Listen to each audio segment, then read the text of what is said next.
Hi all. ఈరోజు మన topic ఏంటంటే గిట్ ఎలియాస్. ఓకే, ఈ గిట్ ఎలియాస్ ఎందుకు వాడతామంటే మనకి గిట్లో కొన్ని కమాండ్స్ అనేవి చాలా పెద్దగా ఉంటాయి అనమాట.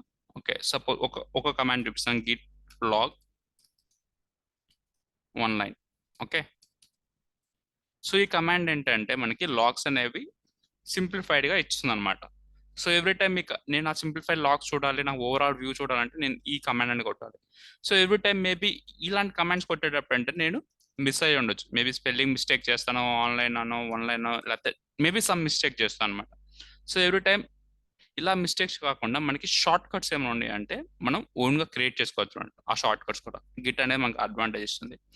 సో ఆ షార్ట్ కట్స్ క్రియేట్ చేయడంలో టూ వేస్ ఉంటాయి. ఓకే, ఒకటి యూజర్ ఇంటర్ఫేస్, ఒకటి కమాండ్ ప్రాంప్ట్. ఓకే, ఫస్ట్ మనం కమాండ్ ప్రాంప్ట్ లో చూద్దాం. ఓకే, నెక్స్ట్ యూజర్ ఇంటర్ఫేస్ లో ఎలా చేయాలో చెప్తాను. అండ్ ఈ కాన్ఫిగరేషన్ ఫైల్స్ కూడా మనం గ్లోబల్ గా సెట్ చేయాలా ఆర్ లోకల్ గా, అంటే ఓన్లీ ఈ ప్రాజెక్ట్ వరకే సెట్ చేయాలా. గ్లోబల్ అంటే ఏంటంటే మీకు ఉన్న ప్రాజెక్ట్స్ ఎన్నైతే మీ సిస్టంలో ఎన్ని గిట్ రిపాజిటరీస్ ఉన్నాయో అన్ని గిట్ రిపాజిటరీస్ లో ఇది వర్క్ అవ్వాలంటే గ్లోబల్ అంటాం. లేదు నాకు ఓన్లీ ఈ ఒక్క రిపాజిటరీకి వర్క్ అవ్వాలంటే కాన్ఫిగరేషన్. ఇక్కడ నేను వాడుతున్న రిపాజిటరీ ఏంటంటే గిట్ అండ్ గిట్ హబ్ అనే ఒక రిపాజిటరీ వాడుతున్నా.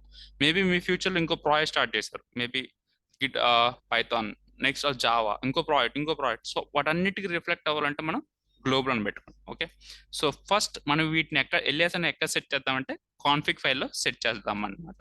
ఓకే, గిట్ కాన్ఫిగ్ అంటే కాన్ఫిగ్ ఫైల్లో మనం సెట్ చేస్తాం. ఇప్పుడు సెట్ చేసేది ఎక్కడ, గ్లోబుల్లా లోకల్? సో నేను ఏం చేస్తానంటే నాకు గ్లోబుల్లో సెట్ చేద్దాం అనుకుంటున్నాను. ఓకే, సో ఇక్కడ ఏం చేయాలి, గ్లోబల్ అని ఇచ్చేయాలి. సో గ్లోబల్ అని సెట్ చేసినాక ఎలియాస్ ఒక ప్రాపర్టీ ఏంటి అంటే, ఆ కాన్ఫిగ్ ఒక ప్రాపర్టీ ఏంటి అంటే ఎలియాస్. ఓకే, మీరు ఇచ్చే వాల్యూ యొక్క షార్ట్ కట్ ఏంటి అంటే ఓలాగ్. ఓకే, నేను ఓలాగ్ అనే ఒక షార్ట్ కట్ ఇద్దాం అంటే వన్ లైన్ లాగ్ అనమాట. ఓకే, ఇప్పుడు మీకు దాంట్లో స్పేసెస్ ఉన్నాయి అనుకోండి, మీరు ఇచ్చే కమాండ్ లో స్పేసెస్ ఉంటే దాన్ని సో డబుల్ కోట్స్ లో వ్రాప్ చేయాలి, hyphen hyphen one line. Okay, so ఇప్పుడు చూడండి, గిట్ కాన్ఫిగ్. ఓకే, మనం ఏం చేస్తున్నాం అంటే ఇక్కడ గిట్ కాన్ఫిగ్ అంటే మనం కాన్ఫిగరేషన్ చేస్తాం దేని మీద, గ్లోబల్ మీద. ఓకే, దేనికి కాన్ఫిగర్ చేస్తాం అంటే ఏమైనా సెట్ చేస్తున్నామా చూస్తున్నామా అని. ఓకే, ఇక్కడ ఏంటంటే మనం సెట్ చేస్తున్నాం అనమాట, గిట్ ఎలియాస్ డాట్ ఓలాగ్. ఈ ఓలాగ్ అంటే ఈ ప్రాపర్టీలో ఇది ఒక వేరియబుల్ అనమాట. ఓలాగ్ అనేది దాని ఒక వాల్యూ వచ్చేసిందంటే స్పేస్ ఇవ్వాలి, ఈక్వల్ టు కాదు స్పేస్ ఇవ్వాలి, ఓలాగ్ one line. Okay, log one line. Okay, so మన ఇక్కడ ఏంటంటే మళ్ళీ ఒకసారి చెప్తున్నాను, గిట్లో కాన్ఫిగరేషన్ దేంట్లో చేస్తున్నాం, గ్లోబల్లో చేస్తాం. అండ్ ఏ ప్రాపర్టీకి ఎలియాస్, దాంట్లో ఒక వేరియబుల్ ఏంటి ఓలాగ్, ఆ ఓలాగ్ ఒక వాల్యూ ఏంటి log one line. Okay, just ఇది కమాండ్ తో ఎంటర్ చేయడం అనమాట. మీరు ఎంటర్ చేయగానే ఇప్పుడు చూడండి, గిట్ ఓలాగ్ అని ఇవ్వగానే నాకు ప్రీవియస్గా నేనైతే లాగ్ వన్ లైన్ అని ఏదైతే ఇచ్చానో సేమ్ అదే కమాండ్ నాకు ఇక్కడ వర్కౌట్ అయింది అనమాట. ఇది కమాండ్ ప్రాంప్ట్ తో సెట్ చేయటం. లేదు మీరు అయితే కూడా సెట్ చేయాలి. నా ఫ్యూచర్ లో ఇప్పుడు గిట్ కాన్ఫిగ్ గ్లోబల్ అనే ఉంది, మేబీ ఇది నాకు కొంచెం పెద్దగా ఉన్నా అనుకోవచ్చు. నేను దీన్ని జీ కాన్ఫిగ్ గా మారుద్దాం అనుకుంటున్నా. ఓకే, ఇప్పుడు చూడండి, నేను గిట్ జీ కాన్ఫిగ్ అంటాను. ఓకే, ఏమైనా వచ్చిందా మనకి? ఇక్కడ ఏం రాలా, ఒక ఎర్రర్ అనేది వచ్చింది. ఓకే, ఇప్పుడు ఈ గ్లోబల్ కాన్ఫిగ్ అనే దాన్ని మనం ఎలా సెట్ చేయాలి అనేది యూఐలో చూద్దాం. ఐ మీన్ యూజర్ ఇంటర్ఫేస్కి ఎలా యాడ్ చేయాలో చూద్దాం. గిట్, సో మళ్ళీ కాన్ఫిగ్కి యాడ్ చేయాలి, సార్ గ్లోబల్కి యాడ్ చేస్తాను అనుకున్నా, హైఫన్ ఈ పెడతాం. ఓకే, కాన్ఫిగ్ గ్లోబల్ హైఫన్ ఈ అంటే ఏంటంటే ఉన్న ప్రాపర్టీస్ అన్ని చూపిమని అర్థం అనమాట, హైఫన్ ఈ అంటే. ఓకే, సో నేను ఇప్పుడు ఎంటర్ చేశాను, నాకు ఒక పాపప్ వస్తుంది. ఈ విఎస్ కోడ్ నేను అనేది ఇక్కడ కోడ్ ఎడిటర్, నా విఎస్ కోడ్ వాడుతున్నాను కాబట్టి editor code dot editor equal to code dot NW. So మీరు ఏ ఎడిటర్ అయితే పెట్టుకుని ఉంటారో ఆ ఎడిటర్ అనేది ఓపెన్ అవుతుంది. కొంతమంది లైనెక్స్ వాడు వేరే విమ్ అని ఉండొచ్చు, నానో ఉండొచ్చు, ఆర్ డిఫరెంట్ జెడ్ఎస్ఆర్ ఉండొచ్చు, డిఫరెంట్ అనమాట. మీరు నోట్ ప్యాడ్ పెట్టారు అది డిఫరెంట్ అనమాట. సో యూజర్కి డిఫర్ అవుతుంది. నేనైతే విఎస్ కోడ్ వాడుతున్నాను కాబట్టి విఎస్ కోడ్ అని పెట్టాను, కోడ్ హైఫన్ ఎన్డబ్ల్యూ అని.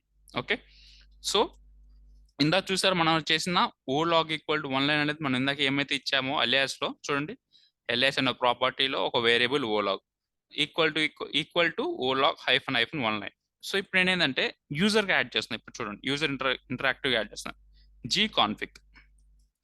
ఈ జీ కాన్ఫిగ్ అనేది ఏం చేస్తుంది అంటే నాకు config hyphen hyphen global. So ఇందాక నేను git config global hyphen global అని రాసా కదా, ఇప్పుడు నేను అది మొత్తం రాయదు, జస్ట్ జీ కాన్ఫిగ్ అని రాస్తాను. సో నాకు ఆటోమేటిక్ ఏమవుతుందంటే ఇది ఓపెన్ అవుతుంది అనమాట. ఓకే, సో దీన్ని సేవ్ చేయండి, సేవ్ చేసి క్లోజ్ చేయండి. ఓకే, ఇప్పుడు చూడండి సేమ్ ఇదే గిట్ జీ కాన్ఫిగ్ హైఫన్. ఇందాక నేను ఏమైతే ఇచ్చాను ఇప్పుడు నేను షార్ట్ కట్ చేశాను అనమాట దీన్ని. సో చూడండి నాకు మళ్ళీ అదే ఓపెన్ అవుతుందో లేదో. సో చూసారా, సేమ్ యాజ్ గా అదే వర్క్ అవుతుంది. సో చేంజెస్ అయితే ఏం లేవు. ఇది మీకు గిట్ ఎలియాస్. మీరు దీన్ని అన్సెట్ ఎలా చేయాలి, మేబీ నాకు ఫ్యూచర్లో దీనివల్ల ఎక్కడో నేను ఓవర్లాప్ అయ్యాను, వేరే కమాండ్కి నాకు ఇష్యూ వచ్చేస్తుంది, దీనివల్ల నేను కమాండ్స్ అనేవి ప్రాపర్గా రాయలేకపోతున్నాను అంటే మీరు సెట్ చేసింది మళ్ళీ అన్సెట్ చేసుకోవాలి కదా. సేమ్ మళ్ళీ ఇదే ఓపెన్ చేసేసి యూజర్ ఇంటరాక్టివ్గా జస్ట్ మీరు దాన్ని రిమూవ్ చేసేసండి. ఇప్పుడు నేను ఏం చేస్తున్నా అంటే దీన్ని రిమూవ్ చేస్తున్నాను. మేము ఫ్యూచర్లో మేబీ దానికి గిట్ వాళ్ళు ఇంకో కొత్త కమాండ్ ఇచ్చారమ్మా, జీ కాన్ఫిగ్ అంటే వాళ్ళు వేరే కమాండ్ ఇచ్చారని తెలియదు, చెప్పలేము. ఓకే, సో ఇప్పుడు నేను తీసేసాను. ఇప్పుడు నేను పోయి సేవ్ చేశాను దాన్ని. ఇక్కడ నేను మళ్ళీ అదే కమాండ్ ఇస్తే ఇక్కడ చూడండి నాకు ఎర్రర్ వచ్చేసింది. అంటే ఏంటంటే అది ఆ ఎలియాస్ నుంచి ఆ ప్రాపర్టీలో అది రిమూవ్ చేసేసుకుంది అనమాట. మీరు ఇంకా దాన్ని వాడలేరు. ఓకే, సిమిలర్గా మీరు యూఐలో ఎలా సెట్ చేసుకోవాలంటే, ఐ మీన్ అన్సెట్ చేయాలంటే, సారీ, కమాండ్ ప్రాంప్ట్లో git config okay global okay hyphen unset. ఏది అన్సెట్ చేయాలి, అలియాస్లో ఓలాగ్ ఉంది, దాన్ని అన్సెట్ చేయని చెప్తున్నా. సో అంతే.